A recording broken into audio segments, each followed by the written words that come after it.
Saturday. Christmas comes early. Unbelievable! Welcome to this incredible scene. Bills. To the end zone! Chargers. It's a touchdown! An exclusive NFL game. This is fantastic! Live in primetime. Wow! Only on Peacock. With a Christmas gift to their fans. They're having some fun now. Bills versus Chargers. Saturday, 7:30 Eastern. Exclusively on Peacock.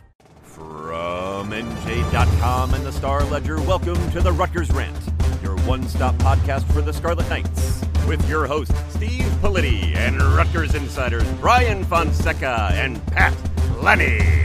Let's start shopping.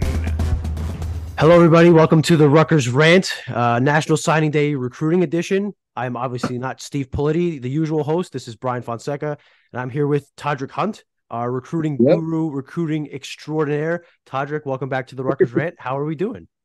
I'm doing so well, Brian. I've been up for the last few hours trying to get these lists together and prepare for this meeting. Obviously, it's a lot going on in Rutgers world. Absolutely, absolutely. It's a big time of the year for you. You obviously track these kids for 12 months, 24 months, years until they get to the point where they get to college. A lot of these kids now, yesterday, we're recording this Thursday morning, made their commitments to Rutgers official. They are now Scarlet Knights. I guess I'll just open the floor to you to start. What do you think about the Rutgers 2024 class as it sits and just what Greg Schiano and company have put together for this cycle? Yeah, I think it may be the best class that they've put together since Greg returned, just because of the top-heavy talent at the top and guys that I think could help Rutgers, right away kind of hop into that too deep, give guys a spell. Mostly at the skill positions because it's obviously tougher, the closer you are to the football to get on the field earlier because you need that grown man muscle, strength and dedication in the trenches, which usually comes in year, 3 or 4 in a conference like the Big Ten or the SEC. But guys like KJ Duff, Kosh Sanders, Antonio White, AJ Surace, Benjamin Black, Kevin Levy are guys who I feel like could impact the team in the too deep and give them an immediate boost in addition to the transfer portal players they'll be able to pick up. Sure. So let's start at wide receiver. It's a position they've struggled with for a few years now. They had a couple guys. Ian Strong was a guy who played as a true freshman last year. And Greg Schiano even kind of compared Corey Duff, KJ Duff, the top recruit in New York, to Ian Strong. Do you feel like that is another kid who could come in and play right away, maybe not be the number one receiver, but could come in and make an impact and help that wide receiver room? Yeah, I certainly expect Corey Duff to touch the field, especially when you look at what a kid like Ian Strong did his first year on the banks. A lot of people don't know Ian Strong was a safety in high school. So he's a converted wide receiver who stepped up and was one of Rutgers' biggest tools on the outside this year. Comparing him to a kid like Corey, they look the same. They're close friends, similar build, hairstyle, all of that. Corey is probably even more seasoned at the position, being an actual wide receiver / tight end hybrid. So he's actually been running routes and working on these things for years, whereas Ian, a guy who made an impact already, despite the fact that he didn't have that type of training. He was playing on the defensive side of the ball. So, the sky's the limit for a kid like Duff who can score from anywhere on the field. You don't usually see kids that big and long able to do so much after the catch, make people miss, step out of tackles, run over people, and get in the end zone. So I'm excited about Rutgers' wide receiver core. Big, fast, athletic guys on the outside. I'll throw Fama Toure in there, who's been making some highlight grabs throughout bowl practices, and a guy that I hope that we get to see on the field when those guys take on Miami in the Pinstripe Bowl. But a lot of big athletic receivers, young guys who are sort of starting to come into their own. And then you got to love what they did grabbing Dymere Miller, right? A plug and play that you can throw on the outside, open up things for the run game due to his speed, ability to run routes, something that they tried to do last year with Jaquay. Unfortunately, he was banged up throughout most of the year and didn't really get to reach his full potential at the position. But they get a fresh start with a guy like Dymere Miller, a smaller guy, but with great speed, great maturity, can really stretch the field and led all FCS in receiving yards and receiving yards per game. You talked to Dymere after he committed and got a sense of, what he felt after he made it official. I guess just what you talked a little bit about what they're going to get from him on the field, but what was your sense in talking to him, how he feels about this opportunity to, move up a level and prove his worth in the Big Ten?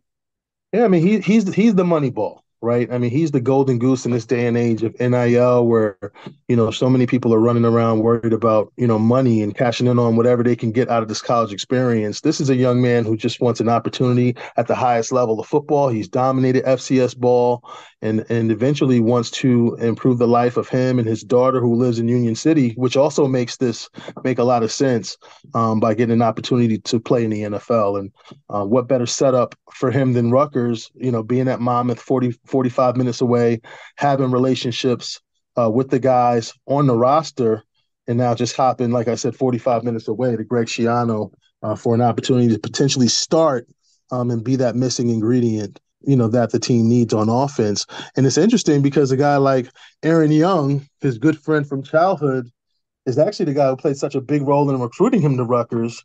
And then right before Daimir announces that he's going to commit to Rutgers, Aaron announces that he's leaving Rutgers and entering the transfer portal.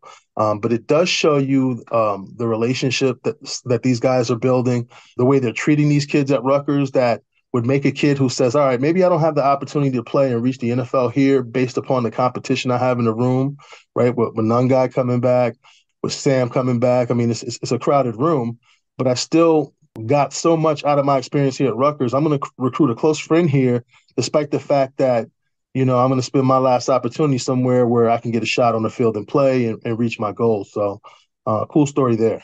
Absolutely. I think it's people talk about culture in football programs all the time. It's this buzzword thrown around. This is a concrete example of Rutgers has a rock solid culture and a kid like Aaron Young doing that. Absolutely.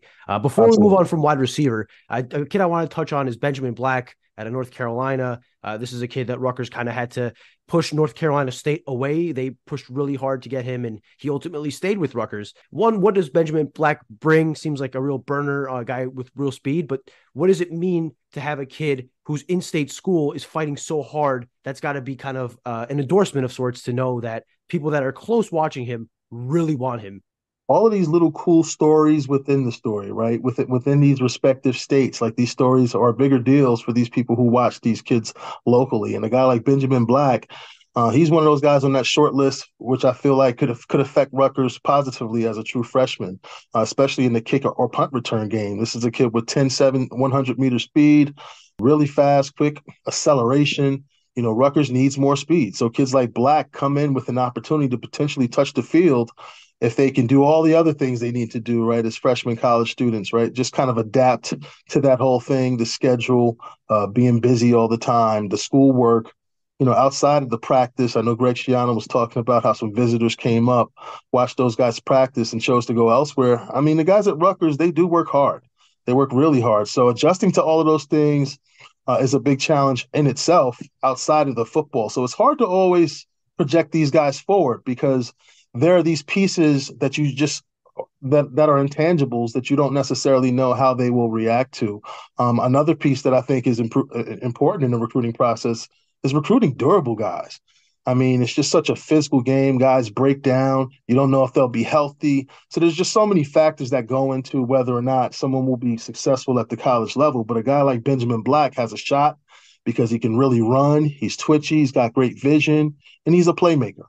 Moving on to the guy that will maybe be throwing him the ball throughout his college career, AJ Surace, Rutgers quarterback for this class, committed in February, stayed very true, obviously, to his commitment, was at, along with his teammate Gabe Winovich, was at every home game this season for Rutgers, which has got to be some sort of record. Obviously, a kid that's committed to being a part of this program.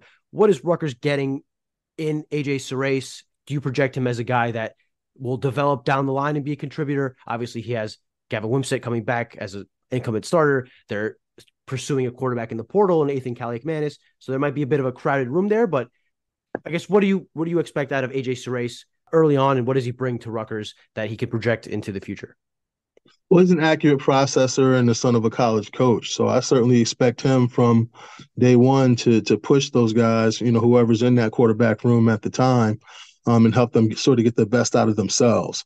Do I expect AJ to come in and, start and dominate the Big Ten as a true freshman? No. I mean, it's just uncommon, unless you're just one of those freaks of nature, 5-star kids that come in and like a Trevor Lawrence or something like that, who's just an absolute special type of football player, whereas there's only maybe 10, 12 of those guys throughout the country the entire year.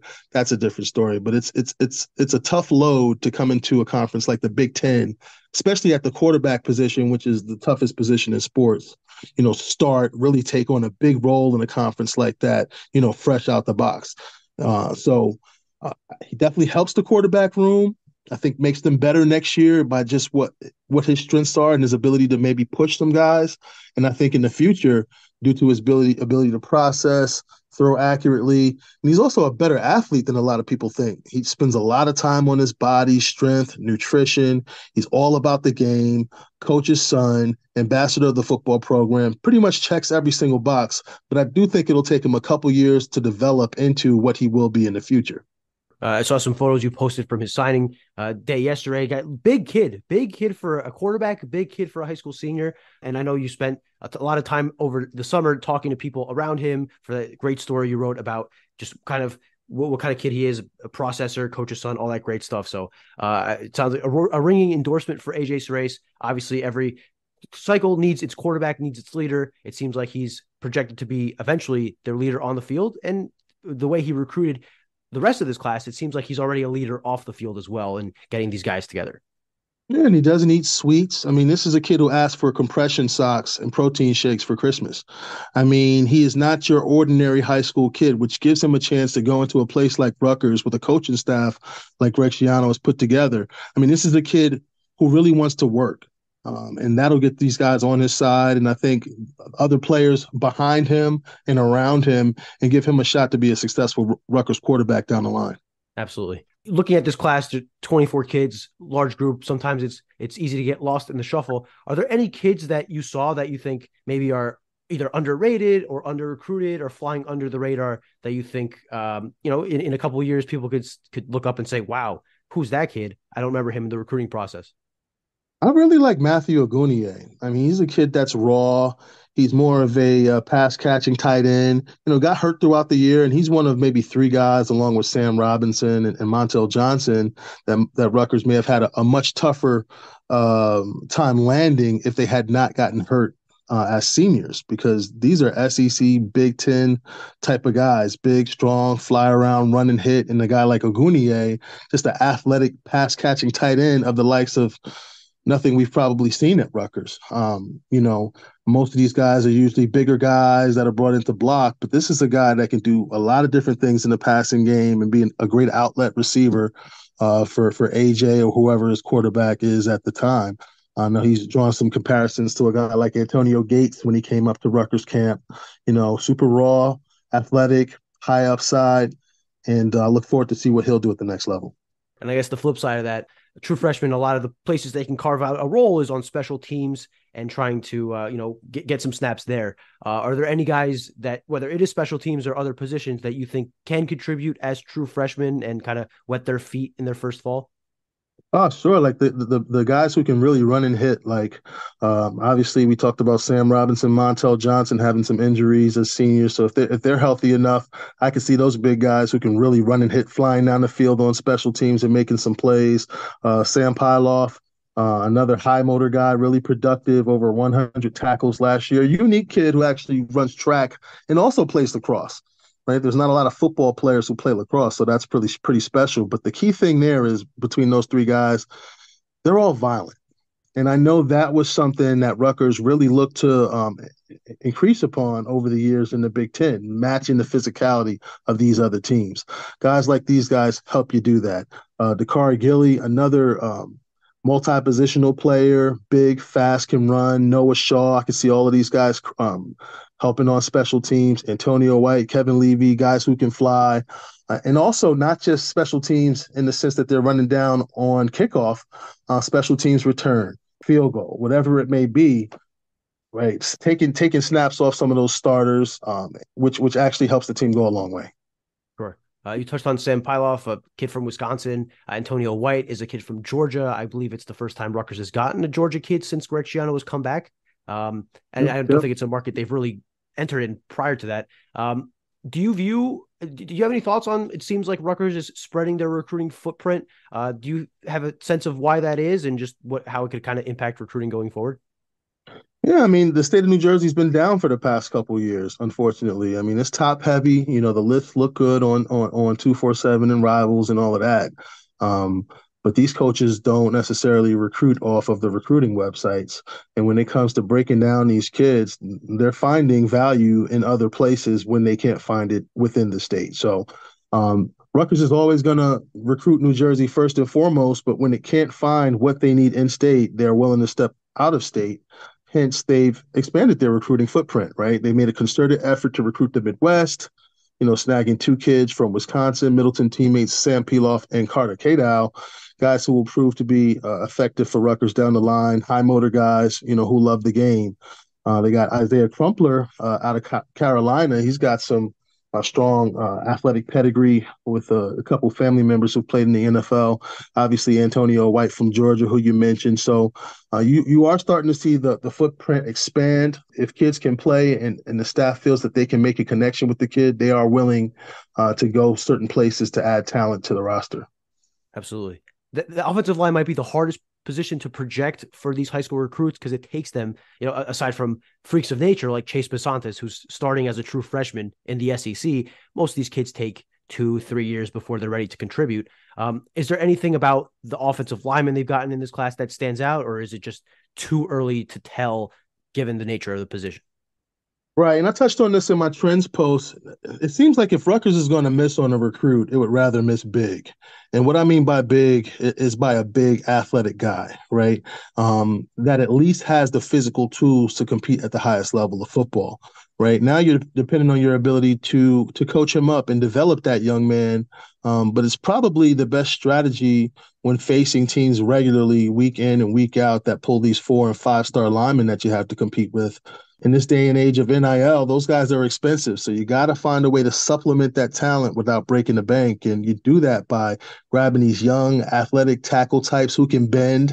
Maybe they would convert it from tight end or something like that. Good hoops players. But these guys give you a chance, right, to get them in the building, right, because they have all the attributes. Now it depends on your coaching, ability to coach them up quickly. So when they touch the field on year 3, year 4, they're competing against counterparts who may have been more highly ranked, but now they're coached up to the point, in addition to their attributes, where they can either hold their own or excel.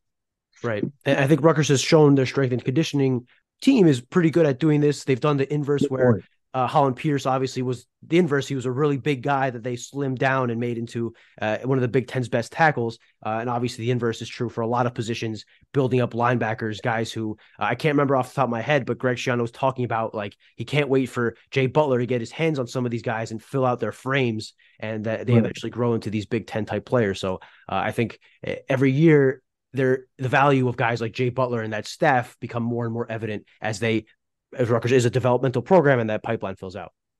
And that's a great point too on Holland Pierce. Like I can remember being up at a Rutgers camp, which Holland Pierce showed up to out of Trenton Central when no one really knew who he was, which is hard to believe considering he's such a large human being. But I remember seeing him up at Rutgers camp, and he had trouble getting through camp, getting through a workout, and didn't necessarily have anywhere to go at the time. He ended up going to prep school after that, which kind of put him out there and gave him the opportunity at Rutgers. But initially, he didn't have anywhere to go. I had a completely different type of body. And you look at the guy now. I mean, he looks like, an NFL offensive lineman, one of the Big Ten's, better offensive linemen. So what a great story. Also, credit obviously to Butler and Rutgers strength and conditioning program to take a kid from that to where he is now.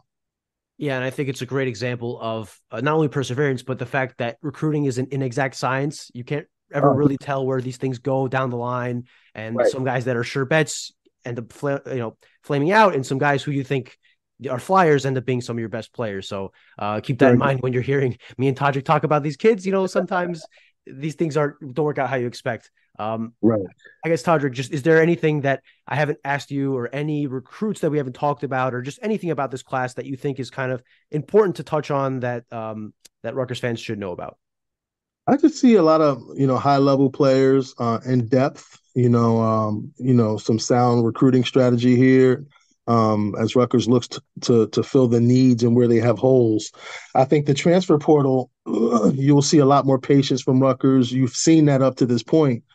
with Rutgers only landing one guy out the portal so far. I know you saw Kevin Wigginton ended up at Illinois yesterday. Illinois, which has a strong strength and conditioning program and has been snatching players through the portal by using that, which has been interesting. But there'll be a whole nother session for the transfer portal guys after the bowl games, where things will sort of shake loose, and those guys will come back on campus for a few days in January, take some official visits. So you'll see more of that at the top of the year, where Rutgers can build upon Dymere Miller, who they were able to pull from Monmouth. Teams are always looking for offensive line help, tight end help, things of that nature. So, and Rutgers actively reviews every single player that enters the portal. I don't know if people know. So there's a good chance that they could be getting some additional help at the top of the year as well. So that's something to look out for. The transfer portal is a whole different beast that we could spend probably 3 podcasts on. And yeah, you're right. It is in cycles. There's the initial wave. There's the post-bowl wave as these games end. There's the spring camp wave. And then you never know in the summer, things just kind of happen.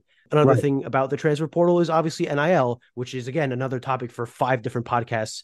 Our colleague Keith Sargent spent 4 months investigating the Rutgers NIL situation and had a great story on the site this morning that I think everyone should read and definitely think about. I don't know if you have any thoughts on that. I know it's a very complex topic that we, again, would take another 5 podcasts, but that is another key thing that plays into the transfer portal. And I guess one thing before I let you hop in, Todderick, is I think the Dymere Miller piece is very important. I think getting a guy like that is at a key position. Guys who have made the FCS All-American transition to the FBS have historically made good. I mean, they're not producing 1,200 receiving yards per season, but the transition is relatively solid. Each case they've had, I've mentioned in the last podcast, the kid from Albany went to Florida State and had a great year a couple years ago. So I think that is a great addition for Rutgers. It's a great start to the transfer portal. I think we could all agree that they need more additions. But again, to Todderick's point, these things go in waves. It's not over yet. The 30-minute window isn't over, and there's the 15-minute window in the spring. And it's a great confidence builder for Gavin Wimsatt and Rutgers quarterbacks, right? To be able to air the football out and have a guy who can track it, run underneath it, and give you the potential for a big play when things are so tight and in the box, like so many teams like to play Rutgers. When you can really open things up with the threat of a guy like that, it makes it easier for everybody. The offensive linemen, the running backs, and especially a guy like Gavin Wimsatt, in which it allows him more time to make decisions and use his strength, right? That deep ball, that arm strength, the ability to air the football out and have a guy make a play for you is a special thing. One guy we didn't touch on, Bri, was Kaj Sanders, right? Probably the first Big North recruit that Schiano has landed since he returned to Rutgers. And I know he's a guy that they're certainly excited about due to his, well-rounded skill set. I thought he had a monster year. I had him somewhere within the top 5 in my top 50 heading into the year. And he arguably had the best season of anybody in the state when you're talking ranking up over 1,000 yards on the ground in the Big North, where the best football is played, and over 17 touchdowns in the ground on top of playing safety and locking down the secondary. Really worked on his ball skills throughout the offseason. Wasn't tested as much due to his 4-star status and what he's shown on tape. But I'm really excited to see what he could do at Rutgers as a plug and play or a member of the 2 deep. But we'll certainly, at the very least, see him on special teams. He's a young man not coming to Rutgers to sit around and wait his turn. He's looking to break out the box right away, do all the things he needs to do, and have some success here at Rutgers, and also convince other kids in New Jersey to come join him. So I'm excited to see how that goes, and if he can really kickstart that Big North to Rutgers pipeline.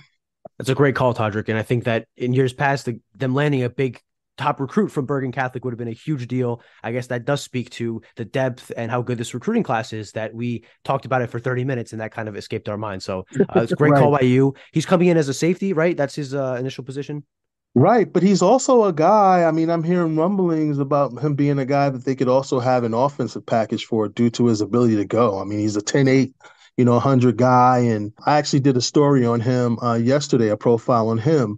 And that Chaminade Madonna game when they faced this team out of Florida with this super stacked roster. I mean, we know Bergen Catholic is stacked, but this team is probably about 5 times the stack, including the number one player in the country. That was an interesting game, but the one thing the glaring thing that sort of stood out to me was the two main players on that Berkeley Catholic roster that looked like they really belonged on that field were Kaj, obviously, and Quincy Porter, who's my number one player in the top 50, who's only a junior, and who I just think is an absolute freak and first-round draft pick. But Kaj, I thought, ran hard in that game, played tough, played physical, and from that point on in the season really had a chip on his shoulder and ran with a certain level of violence, Coach Campanelli said, that he hadn't seen from any player before that. So that's certainly exciting when you start looking at the possibilities down the road for Rutgers offense and defense. And some of these guys like Antonio White, receiver / DB, who's, big time and the highest ranked player in the class. I think he'll play defense at Rutgers, but imagine that defensive secondary with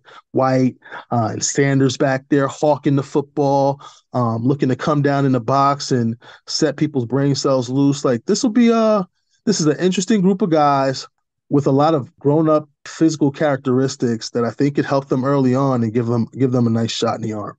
Absolutely. And I think we mentioned before that the pipeline, Greg Schiano likes to talk about this as a developmental program. And you really like to see guys like this, young guys with tons of potential, be able to develop as the older guys, the Flip Dixons and the Desmond Igbenosins, play at safety. Then when they end up moving on to the NFL or what have you, you have a guy like Kaj Sanders who has been in that pipeline, ready to come in, play right away, and really not skip a beat if all goes well and as projected. So any closing thoughts, Todderick, before I let you go?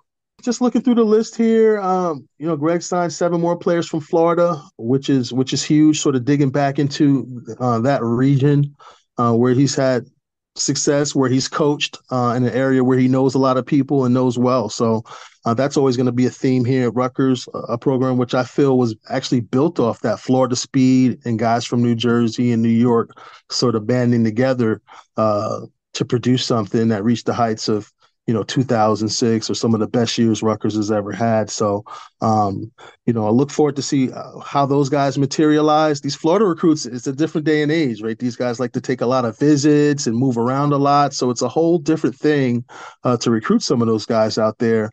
But it looks like, and especially keep them from taking visits to other schools after they're committed and doing things like that. So I will say Schiano has devised a pretty sound way to keep these guys within the box. I know a guy like Raynor Andrews was tempted to potentially visit Syracuse when Fran Brown was recruiting him to come up for a visit over the weekend.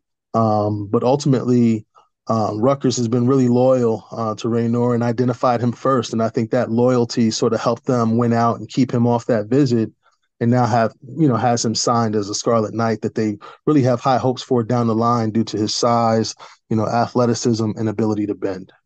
Absolutely. Absolutely. And loyalty, you've had to NJ.com and covering Rutgers. You've been doing it for more than a decade, and it's why you're the best in the business, Todderick. I appreciate you taking some time to talk with us. And if I don't talk to you until then, Merry Christmas, Happy Holidays to you and your family, and hopefully you enjoy the rest of the year.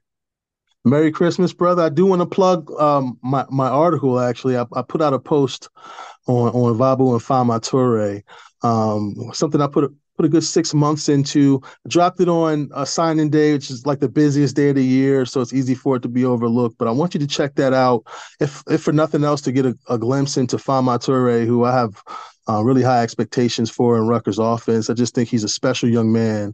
And the story is about him and his brother, who's a year younger, who's going to Penn State, and their explosive yet supportive relationship, and that Rutgers-Penn State potential matchup down the line, beginning in, I believe, 2025. So thank you so much, Brian. Merry Christmas to you and your family and to all the fans. And I just look forward to what's to come in 2024. Excellent. Everyone should read everything you write, Todderick. I agree. It was an excellent story. And here's to many, many more in the new year. So for Todderick, for myself, for the rest of the Rutgers NJ.com team, this is the Rutgers Rant, and we will hopefully talk to you guys soon. Thank you for listening to the Rutgers Rant. To participate in the conversation and receive live updates about the Scarlet Knights directly to your phone, sign up at NJ.com/insider.